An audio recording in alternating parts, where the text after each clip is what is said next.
हाँ बिल्कुल है, क्योंकि शिवम कल्याणम करोति थी शिव, जो कल्याण करते हैं, आशुतोष जो शीघ्र प्रसन्न होकर के सबका कल्याण कर रहे हैं, वो तो शिव स्वरूप में हैं। लेकिन जब क्योंकि भगवान शंकर जी जो है आशुतोष हैं और शिव शंकर भी हैं, तो शंकर जो स्वरूप भगवान का सम करोति थी शंकर, अगर इस प्रकृति को अपने में लीन न करे भगवान तो कितना हो जाएगा। अर्थात भगवान उसको लीन भी कर रहे हैं।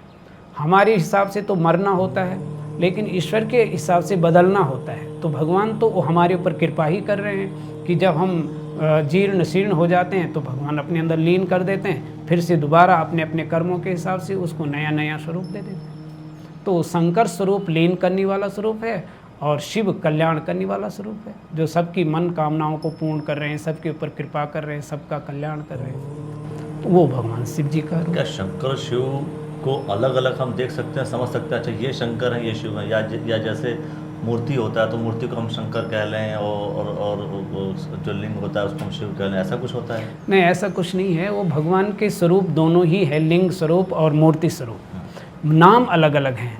जो जो भगवान ने जिस जिस रूप में जब भगवान काम करते हैं तो वही भगवान का नाम हो जाता है। और जो भगवान का मूल स्वरूप है वो शिव है, मूल स्वरूप भगवान का शिव है। और जब भगवान कुछ लीला करते हैं तो वो शंकर भी हो जाता है, भैरव भी हो जाता है, और मयस्कर भी होता है, महेश भी होता है, जटाधारी भी होता है। बहुत प्रकार के फिर नाम हो जाते हैं, जिस तरह से फिर भगवान काम करते हैं। यद्वक्षरम नाम गिरिरितम नृणाम, 2 अक्षर हैं शिव ब। सकल प्रसंगात अघमाशु हंति तत्, ये शिव पुराण में लिखा है कि जिसके वाणी में शिव नाम के 2 शब्द चलते रहते हैं तो वो अघमाशु, अघम पापम, आशु हंति, तुरंत उसके पाप ताप और संताप समाप्त हो जाते हैं। इसीलिए ओम नमः शिवाय का ओम और नमः, तो नमः तो प्रणाम है, ओम उसका एक ऐसा स्वरूप है कि ओम इत्तेका अक्षर ब्रह्म स्वरूप है शिव जी का, लेकिन मंत्र शिव है, ओम नमः शिवाय। तो शिव 2 अक्षर है, तो मूल शब्द क्या है?